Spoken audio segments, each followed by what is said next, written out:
Welcome, Cow Horse, Full Contact by Ben Self, with host Chris Dawson and Russell Dilday. Cow Horse Full Contact is a view into the industry from our eyes, seeing some of the people that we've seen and grown up with, and getting to hear some of the stories we've loved our whole cow horse lives and would like to share with you. And along the way, we might come up with a little bit of information that helps you on your journey in the cow horse.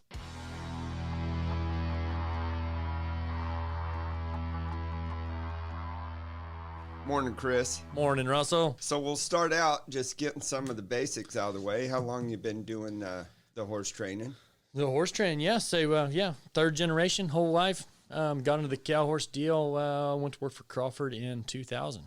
2000, a short 19 A years short ago. 19 years ago. 20 years ago. That's where you started there? You trained at home? You did the Appaloosas? We did the Appaloosas, yeah. My stepdad, Jim Drakowski, he was big time in the Appaloosa reined cow horse. And so that's what my first exposure to it was. Saw the world's greatest there in 99 and fell completely in love. And that's where we went. Yeah. That's where you're going. That's it. There's 100 ways to get to where you're at. There's 100 ways. That's it. There's guys that didn't work for anybody and they just struggled through it. And that's what I'm anxious to learn about as we do this podcast from the guys that we talk to and how they struggled through and made it through those days, like when they were raising a family. Mm-hmm. Okay. Because I went to work for Todd. I worked for him for 4 years and I had a pretty good grasp of riding horses, the general, starting colts. I mean, riding, doing some horse showing. And I know how hard the road was for me, even doing it like that, and having really somebody there to hold my hand all the way through the process. I mean, after I worked for Todd, then I come here to Carol's. We're sitting in her office right now. Yeah, and I mean, I had Robbie Boyce here. I mean, and she hired the best help to have around me and this and that. So I always had a huge support system. So, and I know how hard it was for me, even with all that. So how these guys have made a living while they're trying to feed their kids and pay a mortgage or rent, and just finding that balance. That's the part I really want to learn about from the people that we talk to. Like I say, other than that, to tell somebody how to do it, there ain't no way. There's no manual on it, right? I mean, the best advice I probably ever got was keep your head down, work your butt off, and pray for a little luck. And hope it works out. And that's the big thing. The way you went through it, you got a view of good horses, especially through Carol's and Todd's. And then you also got a view of how to handle non-pros, how to handle owners, how to do some billing, whereas people who didn't start out in a structure had to figure all that out. Sure. Which I didn't ever work for anybody, so that was a bit of a struggle. Whereas I think somebody like you that starts out in an environment where the people are already doing the business, you can look around and say, hey, you bill for lessons, you bill for hauling, you bill this much for your earnings. Right. And there's the people out on the ranch that are just doing this on the side and starting to love it, right? And thinking, I might head that way. They don't know what they're in for. They don't know what they're in for, right? Like, yeah. But we all know that if you don't figure that part out, it will eat you. Oh, right. I mean, yeah, you got to get paid for what you're doing. Yeah. I mean, as much as we love it, that was the hard thing for me starting out too. Doing your own billing is terrible, because you're doing them bills and you're like, oh, that's a little too much there. Right. Right. That doesn't seem like that should be worth that much. Well, pretty quick, you've discounted yourself into a situation to where, congratulations, you've got a barn full of 15, 20 head of horses, you busted your butt all month, and you lost $5,000. Yep. Congratulations. Good luck if you break even. Right. And you know what? After you gave all those discounts, the owners got their bill, and they're like, I can't believe this bill's that much. Yeah, they're just as unhappy as they would have been if you made money. Right. That's it. And the good ones are just as happy as they would have been if you had billed correctly. That's it. Yep. And like I say, and sometimes I think as a young business person, you're like, man, if I charge them that much, they're going to leave. And, and it's just, but you have to make a living. Yep. Like I know I spent years losing money training horses. I mean, really enjoy losing every month. And like you say, people thought I charged too much, and maybe I did for how good I was, but but I was losing money. I'll promise you. For what I'm not getting ahead either. Right. Yeah. And then there's that one horse that comes along that doesn't hurt to make the deal on because it's maybe your breakout horse, your Travelin Jonez or whatever. However, you can't do that on all of those other ones that are just barely making money. Yeah, no, really. And I tell kids all the time, like, you're going to have to do some deals and it's going to end up bad, right? I mean, because that's the way it's going to work, you know? So even luckily by the time I got Travelin Jonez, I'd learned that enough that I bought him on time. Steve Roseberry let me buy this horse and I made payments to him for a year. But by that time I knew that if I could do it with a partner, I could do it by myself. Yeah. And so that way it kept me from being in a situation to where it could have got real bad. Yeah. And because Lord knows we all been there. We've all done a deal and rode a horse on the cheap and this and that. And then things go a little sideways someplace and then everybody's feelings are hurt. Yep. And we've all had good partnerships. Yep. But even my dad had told me early, the only reason to take a partner is if you're going to lose money. Right. Because if it's going to work, you might as well keep it all. Yeah, that's it. But the other one is that if you don't have the money and you're young and you're getting started, it's okay. Yep. No, you have to do it. Do it for a while. You have to do it. And like you say, I think the bad ones probably outweigh the good ones, but that one good one, it's just like trading horses. You know, I mean, you can buy 6 horses, and if you lose money on 5 of them, if that one hits, you're ahead of the game. Cover it all up. It covers it all up and makes you feel like you were being productive the whole time. So the other thing when you're young, starting out, and you probably had a better view of this, is figuring out what a good horse is when it's young. You know, what you look for especially when you're young, because you're needing a breakout horse, what to look for in a horse that will take you on to be a winner.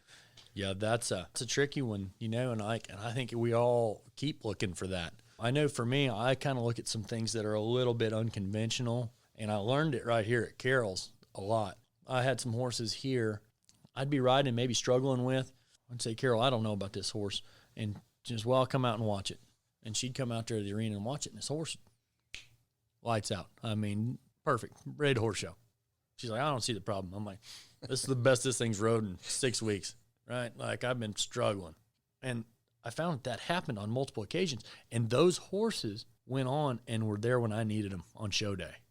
Even if they didn't give you the warmest and fuzziest feeling in the warm-up pen the day before you left for the horse show, shoot, I mean, anytime. Like, it might be terrible, but it was shocking how many of those horses would go on, and if you'd trust them when you went and horse showed them, that they'd go horse show.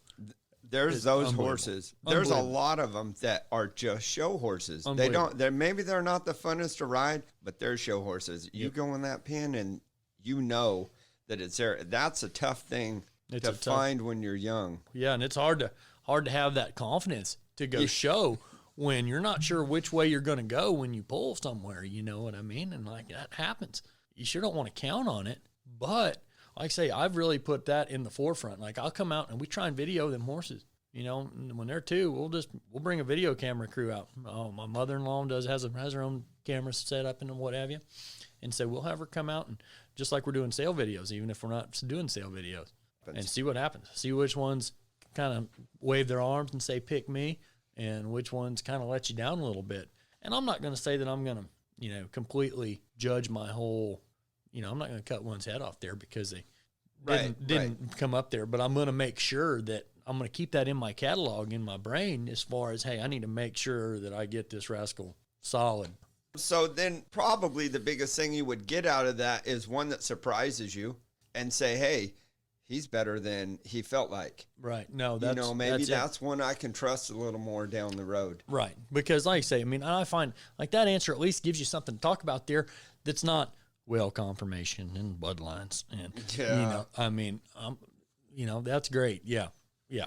We need to look at that because right now you got to find that edge. There's so many good horses and there's so many guys that can whip your tail.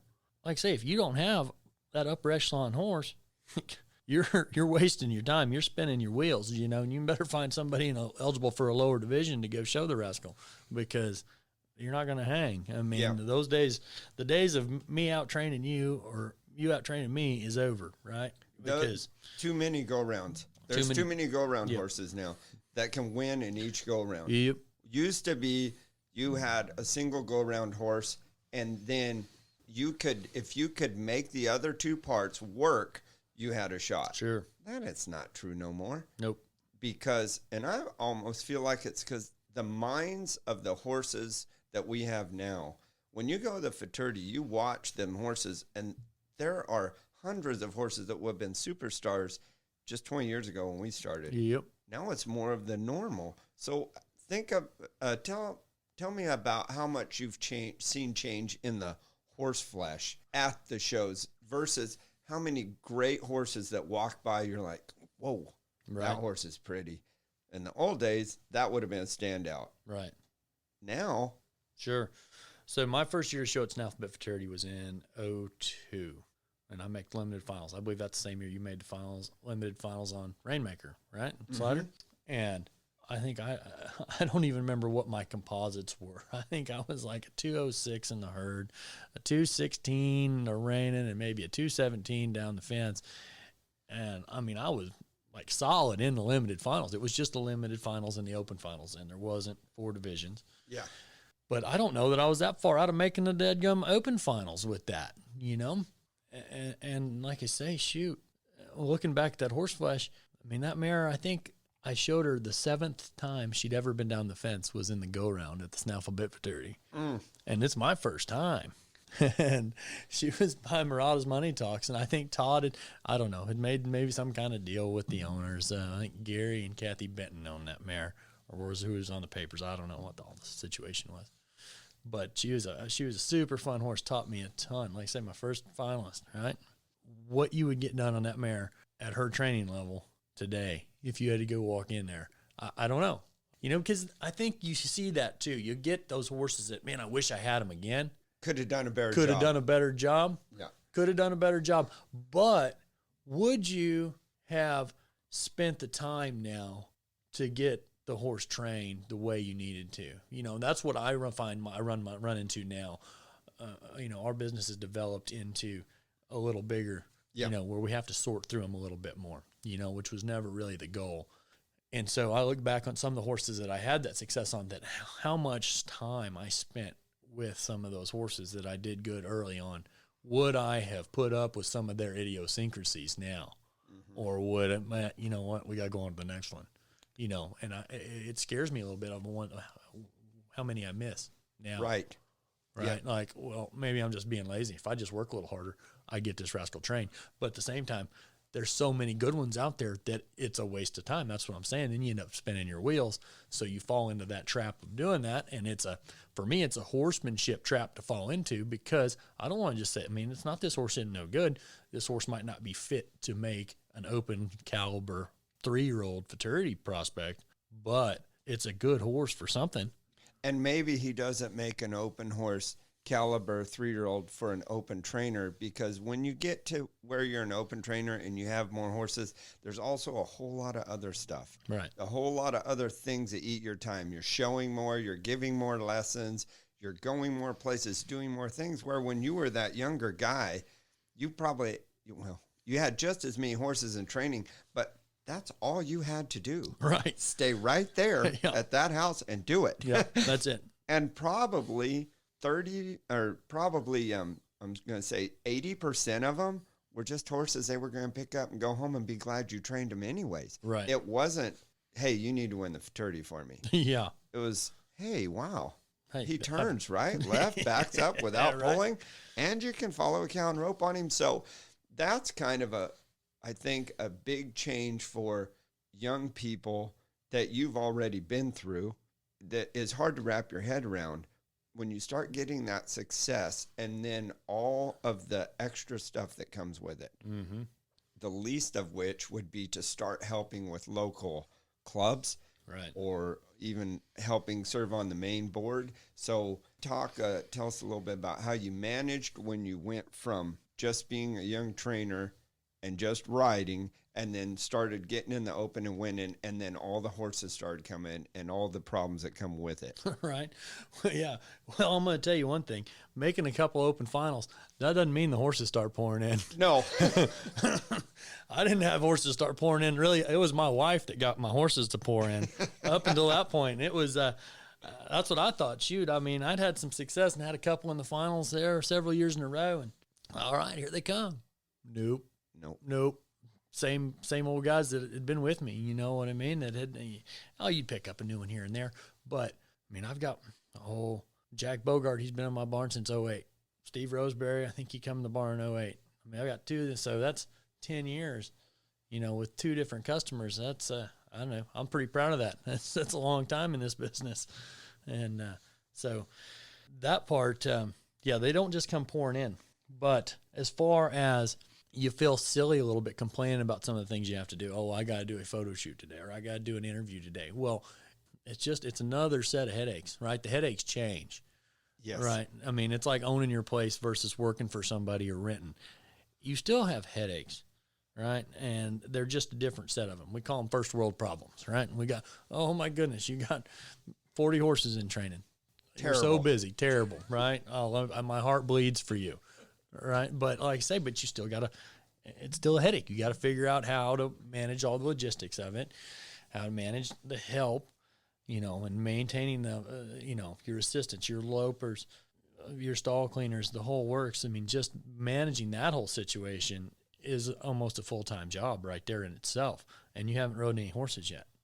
So yeah, it's like I said, be careful what you wish for. I had a guy ask me, I guess it was back there in 13, 14, something like that. And he says, how do I get to that next step? I says, well, what do you mean? He's like, well, I feel like my horses are trained. I feel like I'm doing a good job. I'm just don't really have the horses to go to the big major events. I'm not seeing my picture on any magazines. I says, well, why do you want to? And he says, get some reward for all this work I'm doing and this and that. I says, you paying your mortgage? Yeah. Got a couple kids. I said, you feeding your kids? Yep. I says, and who cares? I says, you think them magazine covers pay anything? I says, it can help a little bit.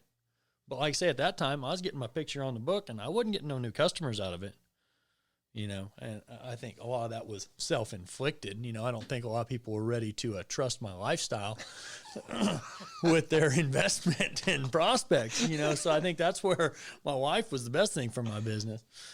But like I say, it was just, that's when I had a real moment of clarity there that I'd been working real hard and trying real hard and putting my emphasis on the external rewards of the business.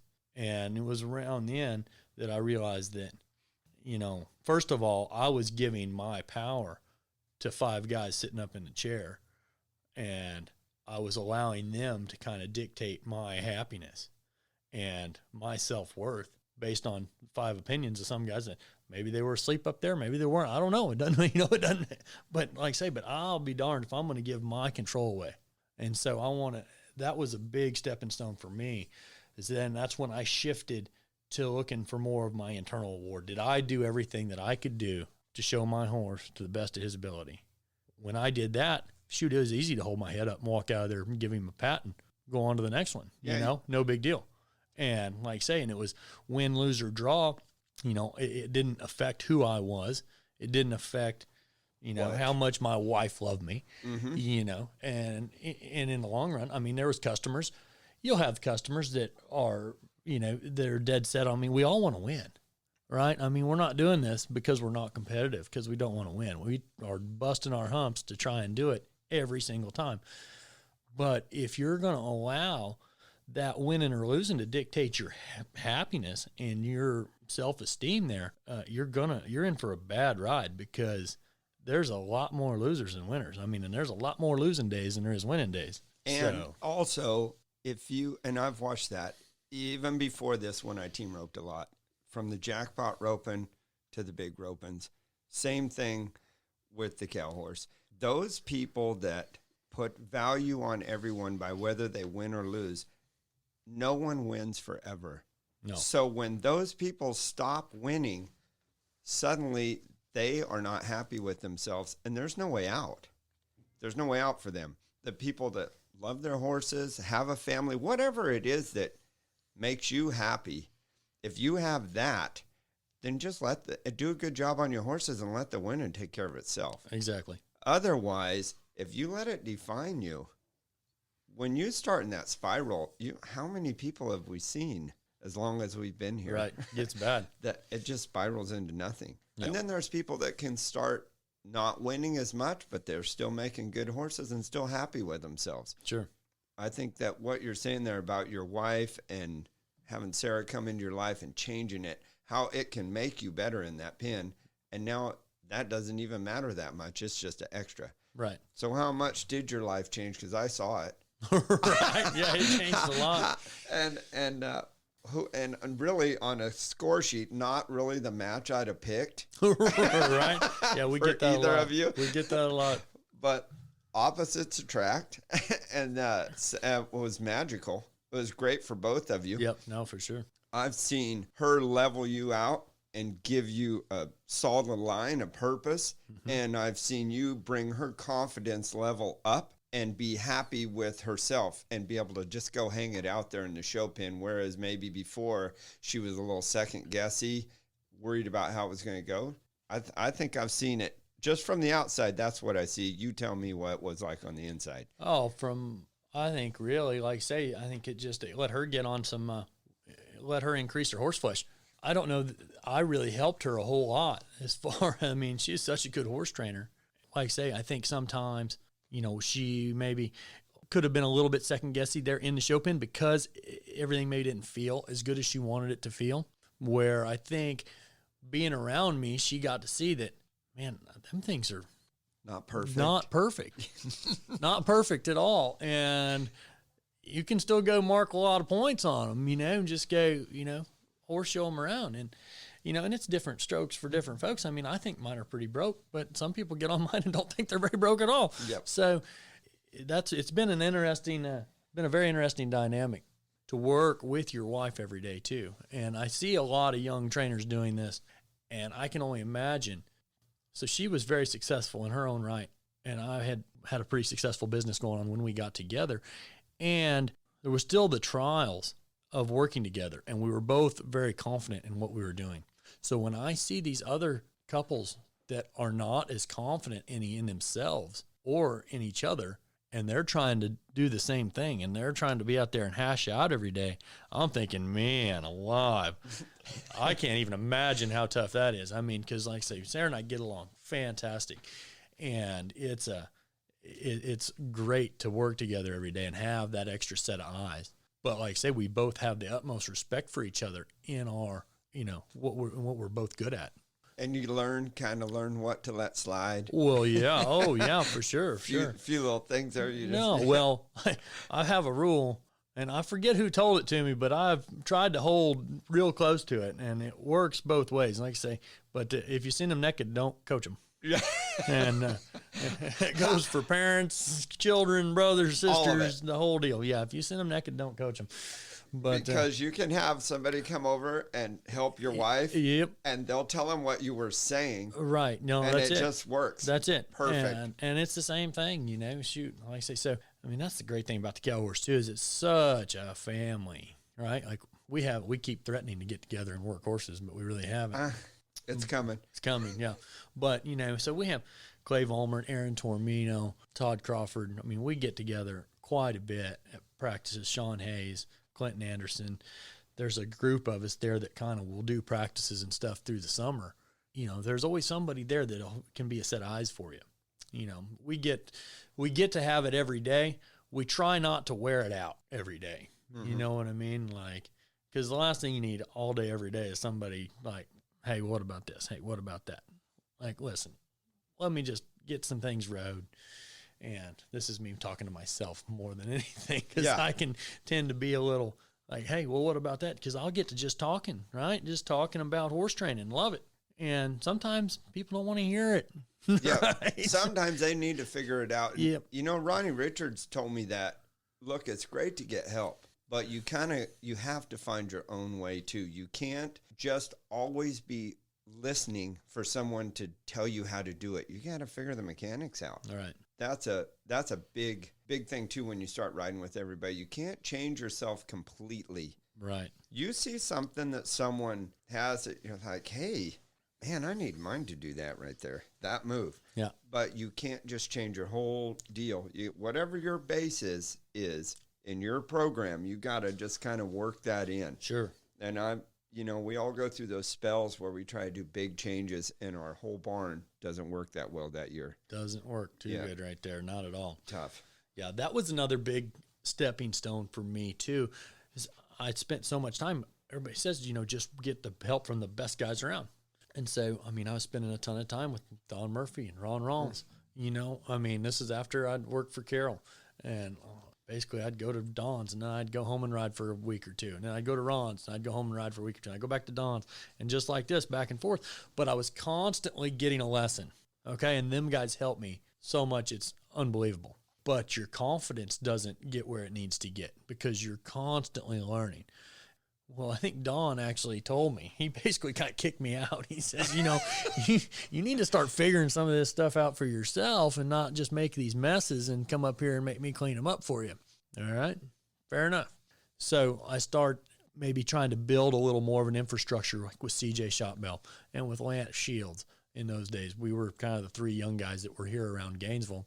And so we got to riding together more and coaching on each other and it was more of a suggestion like, hey, well, this is what I see, and this is what Don would say, or this is what Ron would say, or this is what Boyce would say. And you could kind of go through those things, but building that where it was more of a peer group, it lets you figure out that you weren't quite as dumb as what you had thought you were. Yeah. Because you've just put yourself into situations to where you're just getting basically lectures on horse training all the time. You're like actually having group discussions about it. And that was a big thing. Like say, I wouldn't have been ready for it until, like say, I think later. Don knew it. Yeah. It's all a growth process. I think learning from one person for a minute is the way to go and learn how to get from A to Z. Whether it's exactly how you want it to be or not, you find somebody that you like, the way their horses are, and you get from A to Z there. And you learn that until it's solid. And that way you always have that base to go back to. As you start experimenting and as you start reaching out and putting different parts into your program, then if anything goes awry, you can always fall back to your solid A to Z. Yeah. Right. And then as I see guys, and I had advice early on to, work for as many guys as you can. Go work for this guy for 6 months, or go work for that guy for 6. That's terrible advice. Mm-hmm. And I've seen guys do that, and you watch them ride now, and their program you can watch them and be like, well, that looks like Todd Crawford running stopping right there. Yeah. And then that looks like Randy Paul turning around, and that looks like and those guys are both great, but maybe that don't fit together, in the realm of it. And so that's where your guy has to know how to get from A to Z, and then incorporate things in, and not just, well, I like this guy's horses spin really good, so I want to make him do that. Well, this guy's horses cut really good, I want to make him do like that. Well, them two might not. Right. They might not communicate. Right? Yeah, like that style of cutting goes through that guy's entire program. Right. So when you try to take that style of cutting and put it with this guy's style of reining, it doesn't mesh. Right. It doesn't. Seldom does that work. When there are two styles that are that different and someone's trying to take all the pieces and stick them in one, you got to have the base. That's it. And you got to have I'm with you on that. A lot of times those guys that bounce around like that, then they go on their own. It takes them 2 years to get their program cohesive. Mm-hmm. from cutting, reining, fence work, and then go throw the roping in there if you want, just to mix things up really good. Yep. I don't know that I've done a great job of answering the questions. I feel like somewhere in here, there's the answer to these questions. This might be on Ben to locate it and place it behind the questions. I would say through where you've come to now, where you're comfortable, and if a person is just happy with the horses he's producing, everything else will kind of come along. Because right now, there's not that many riders out there. Because you talked about help before. Nothing will get you in a bigger wreck than getting a few more horses in the barn. Maybe it's not even new owners. Maybe you get doing good and your owners start having more horses, or you have more coming and you hire some help. and you put them on there and you think it looks good. And then you step on them things their 3-year-old year and you are in a wreck. Mm-hmm. And it's not that guy's fault. Nope. It's you were busy and it looked okay over there. It looked like you thought it would look. Right. When you get on there, there ain't nothing there. Right. So even for the kids that are coming up, if they're just doing a good job, they have value to someone. Sure. Even if they can't go show. Just a 2-year-old market anymore. Yep. We're getting so big that it almost feels like we're going to start having a split in the training where you have guys that start them, guys that train them as 2-year-olds, guys that buy them and go as 3-year-olds. Maybe even hopefully in the future, guys that buy them and go on as 4 and 5-year-olds. And then everybody's always going to be rabid for the bridle horse. Right. Everyone wants to do that. Always. Because it doesn't, that horse is made. You can either show him by then or you can't. Right. You're not retraining a bridle horse. You're finding the one that works. Yeah. So what are your thoughts on help, finding good help? And how involved are you in what your help's doing if they're riding under you? So I'm very involved in what they're doing. It's super, super hard to find good help. And that's, as cliche as that sounds, good help's hard to find. But I remember, and I don't know, this is where I get a little bit, get off my lawn, old man sounding or whatever, well, back in my day. But there was a group of guys, and we were goofballs, I mean, it wasn't like we were dead set the best employees in the world, but we were serious about wanting to be good. Yep. We understood how long it was going to take. We understood how much crap work we were going to do in order to learn what we wanted to learn. We weren't afraid to put in, when I went to Todd's, I had every intention of being there minimum 4 or 5 years, minimum. That was my plan when I went. Now you see these kids, they come in and they've shown a little bit, and their parents have bought them a super great horse as a youth kid, and they've done real well. And now they get on 2-year-old, and they're like, well, he's not any good. I'm like, well, okay, yeah, all right. Well, not yet.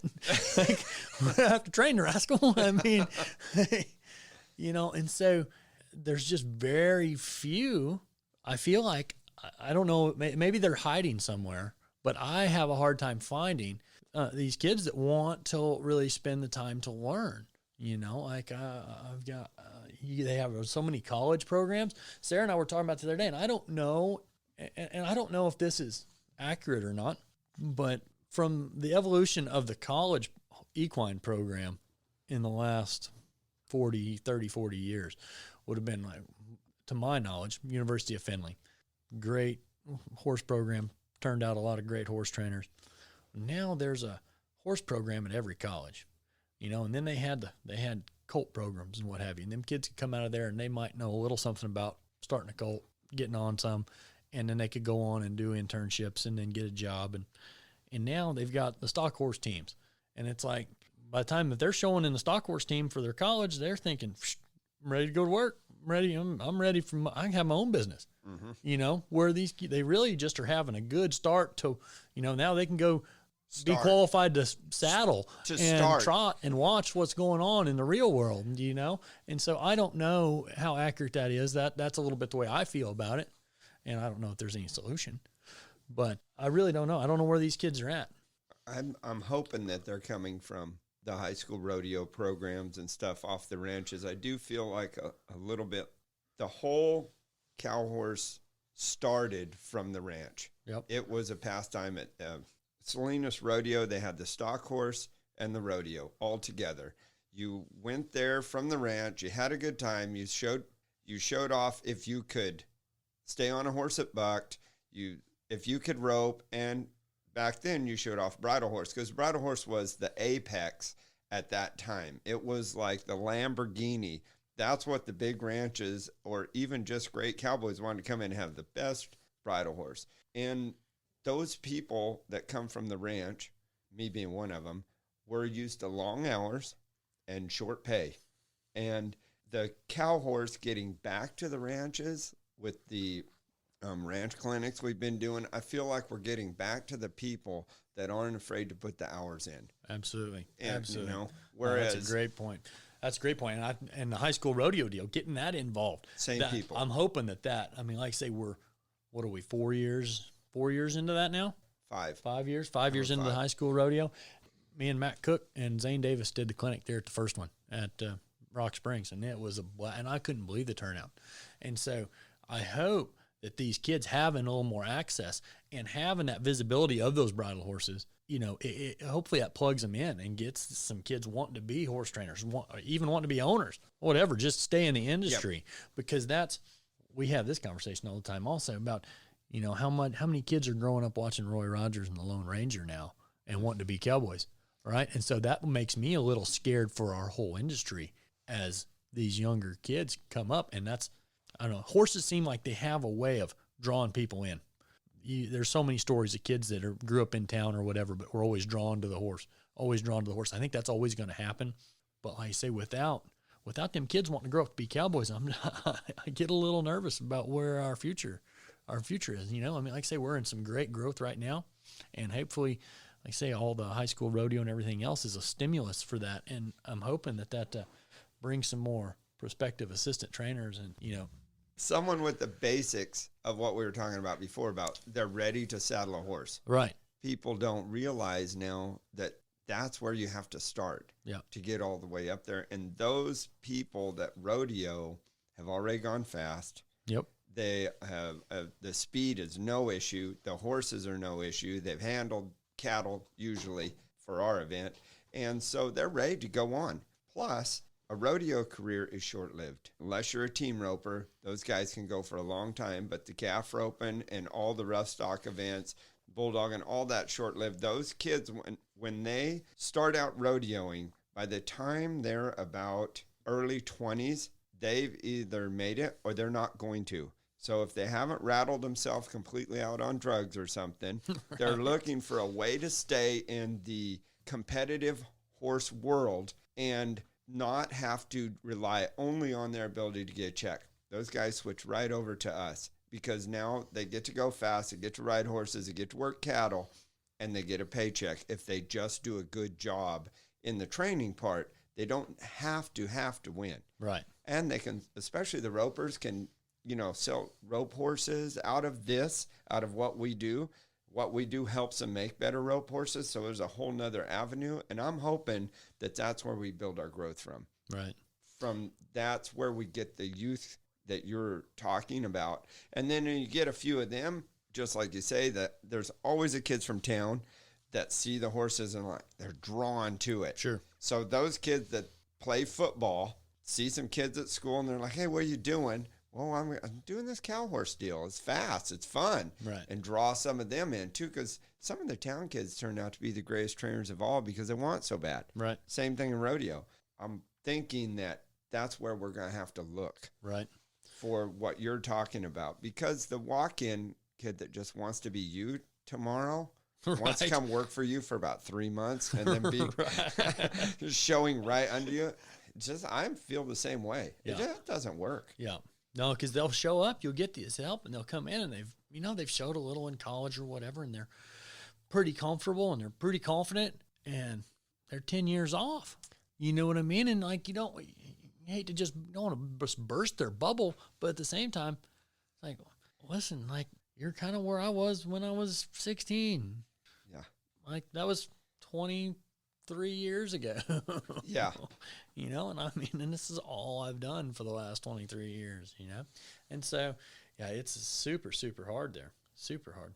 Yep. So what about your thoughts on the tradition of the cow horse, the bridle, the hackamore? What have you seen change in it since we started? What's good? What's not as good to you? I tell you something that I think is hugely improved is since the implementation of the 2-rein spectaculars.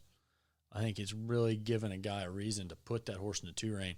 And for me, that has drastically increased the importance of having that horse put in the hackamore correctly.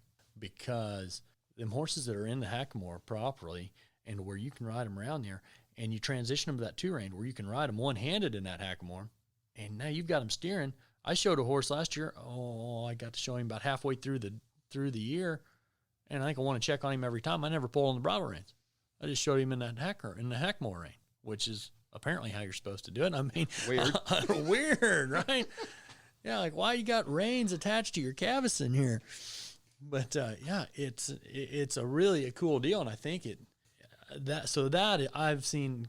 Because shoot, when I worked for Todd, even the 2-rein classes were small, Terrible, small all the time. I don't even know if Todd had a 2-rein. He'd show one. I think he'd borrow a 2-rein rig when we get to the horse show. Because it was just no call for it. It really has helped, and it was. I remember Jay McLaughlin wanting to do it, and I thought, Jay, that's not going to work. No one shows up. Now we're going to be adding all this money and not getting any horses. And he was dead right. Dead right.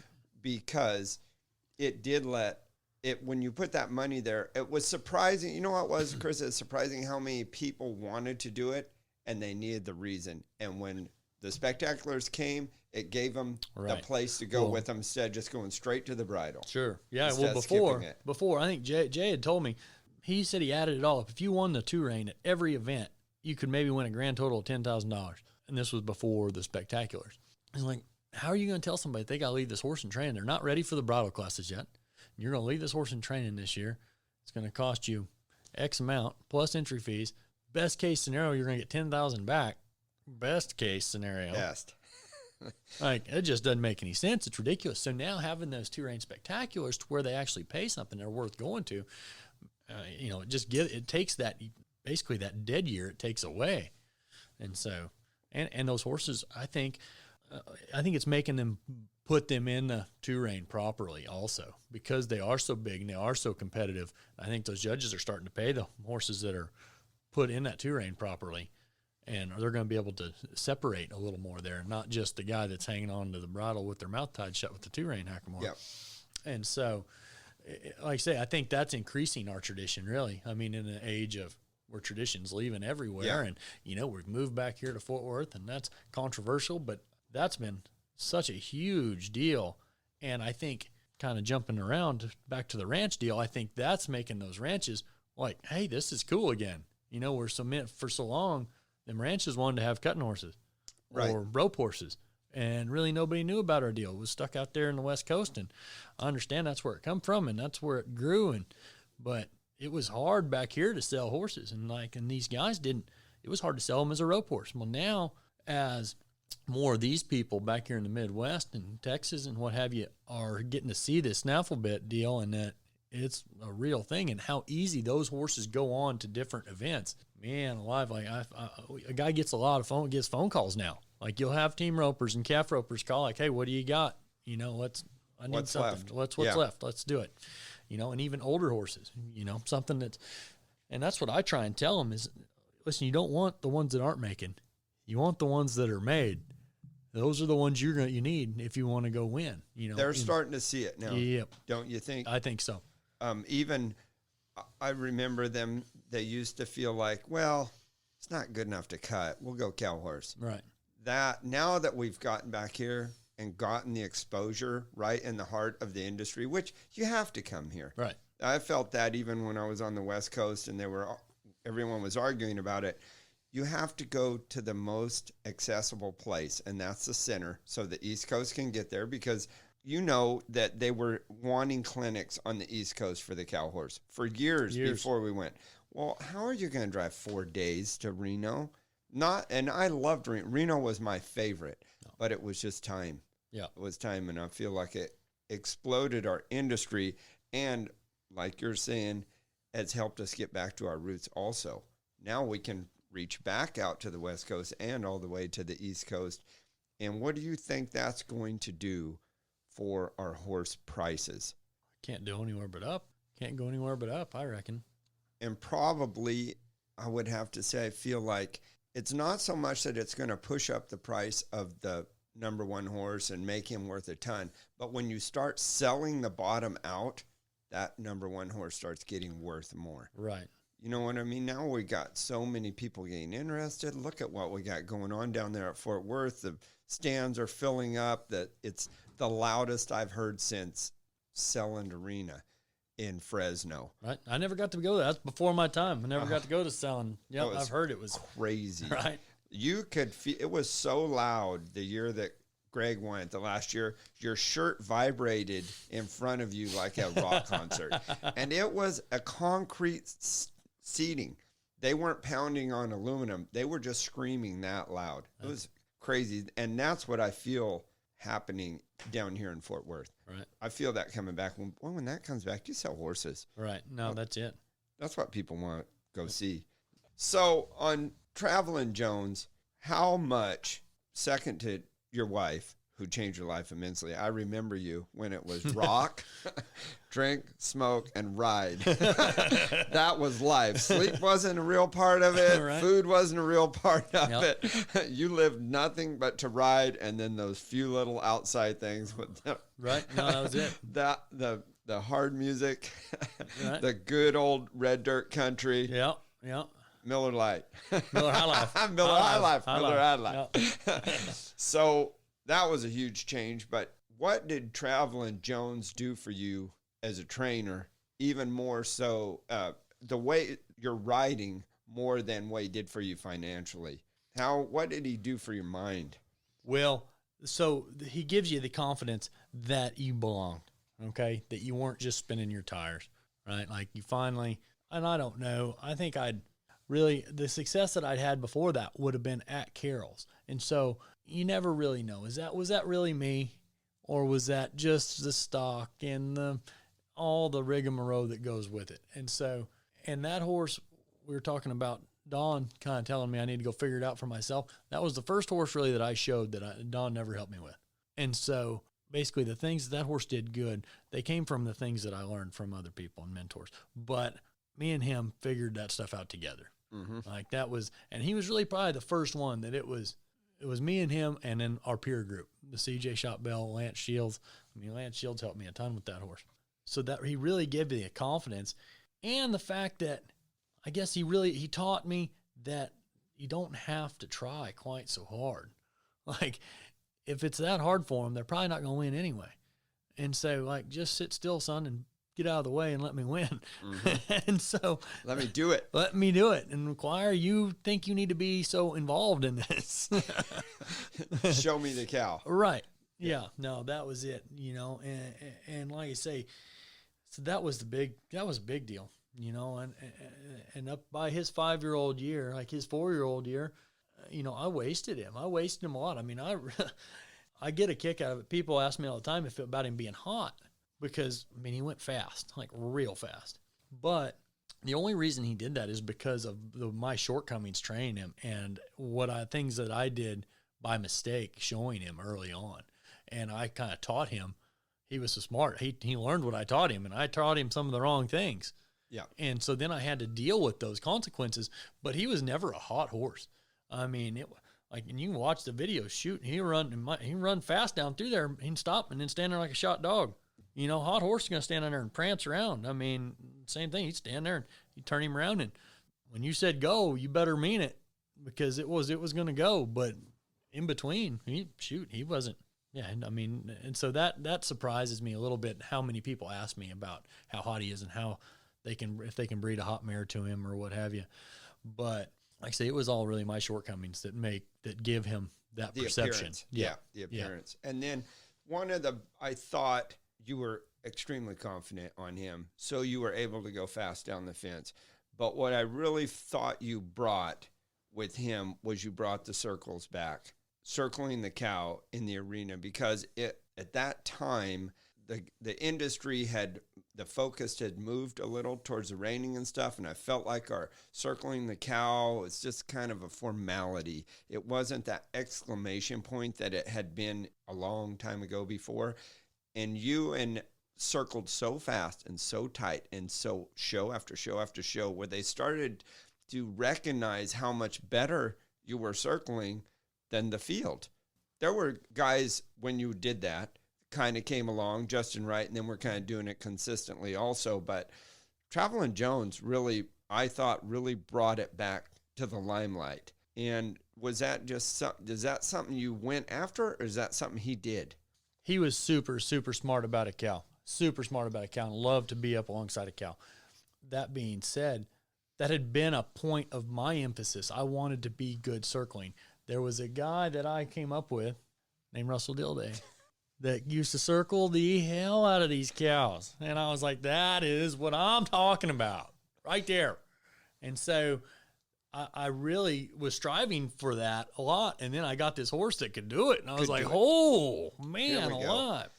Well, and like I said, he showed me that horse circled so good that he showed me some things. And then I got to playing around and found out that, there's more of them circle good than maybe they get credit for if you allow them to circle good. And he opened your eyes. He opened my eyes to it, and he was good at it, so I did it a lot. And the more I did it, the better he got at it. And so I was like, wait a minute. Hey. You circle more, they circle better. Weird. Who would have come up with that? Strange. And it was funny, too, because that horse, he'd gotten in a wreck there as a 2-year-old, and he had strained a stifle. And so in his recovery process, part of it was long trotting and backing. All right, so I would back this horse like 10 laps. Like I built towards it. We built up to it, but I got to where I would back him 10 times up and down a 300-foot arena. And then I found myself wondering why he backed better than my other horses. Another strange phenomenon. This horse backs a lot better than my other ones. I don't know what the heck's going on. It's like magic or something. So how much did the backing help you through everything else? Because I feel like when I started young, very young, all the old trainers were, hey, man, you backed all the time. And on nothing and free, they backed as easy going back. They could back as easy as they could walk forward. Right. And have you seen that disappear a little? I've seen that disappear a lot. I catch myself. I try and make myself do it as much as possible. But, but you don't see a lot of it, And then you get some of the cutting influence where they've kind of said, well, they don't back them as much anymore. But I've got to back them. I've got to be able to, I don't see any reason why they can't flow backwards just like they flow forward. I don't know. That gets to be into training conversations, and I don't know that we really want to get into all that here today. But too far, too deep, underwater. Yeah, rabbit trail. Yeah. So, but no, that was Travelin Jonez. He was, really pretty fun. A horse like that can really open your eyes. Yeah, to what's possible. Yeah, he showed me some things too, like going down that fence. That I have a picture of him where he dropped his neck down and scooped that cow's nose and bent that cow's head around like he was steer wrestling him. And it's the coolest picture, but he's not, we talk about where you got to get to turn the cow, how far by and this and that. As far by as that horse needs to be, that's how far you need to go. Because that horse would go right up there and he just dropped that neck down and scooped that cow up. And the only time it didn't work is the times I second guessed him and tried to make him go where I wanted to go. Those were the only times. Yeah. Stupid horse up here. Right. Oh, whoops. Yeah. Why would you go from there? You need to go. Son of a. Why didn't I just listen to you? You know what you're doing out here. Which that comes back to learning. Those great horses will teach you trust. Yep. They'll teach you trust in a horse. Yeah. So, all right. That's about it. Perfect. Enjoyed it, Russell.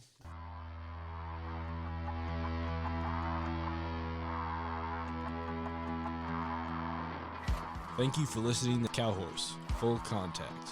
Please like our Facebook page and follow us on Instagram to stay tuned for future episodes.